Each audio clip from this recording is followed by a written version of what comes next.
If you have ever lost a piece of mail, and chances are you have, you might be surprised to find out where some of it is showing up. As 9 News reporter Kevin Torres found out, it's not where you would expect it. And I love the building a lot. It's got a lot of neighborhood history. When you work in the business of Chinese medicine, It's really refreshing. it is important to follow the 3 C's. How I stay calm, cool, and collected. And the way Gina Horton does that is by surrounding herself with positive things, And that actually calms me a lot. like her neighbors. I love all my neighbors. So much so, she spends most of her time at work. I feel more like I live here than I live at my own home. But in the last couple of months or so, It's been going on for about 8 months now. her soothing sphere of silence has been interrupted It annoys the crap out of me, yeah. by a piercing pound of paper. I have been receiving my neighbor's mail quite frequently since fall of 2011. It started with a few articles here and there, Kind of a shock to walk in this morning to the pile of mail.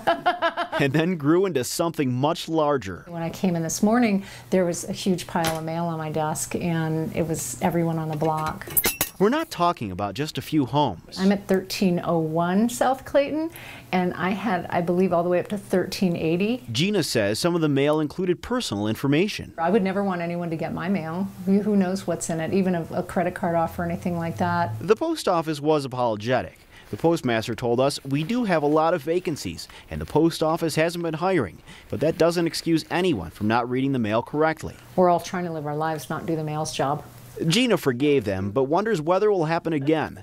She expects it will. I just hope that it doesn't change, and that if anybody has my mail, they give it to me.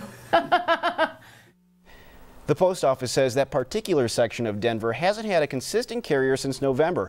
Everyone who delivers mail in that neighborhood has changed on and off over the last couple of months. That said, we all know about the cuts at the United States Postal Service, and employees admit that might have something to do with it. Kim, look, the problem here isn't really with the post office employees. We know that they work super hard, but this one in particular, they're not sure exactly if the person got lazy or was frustrated with the cuts.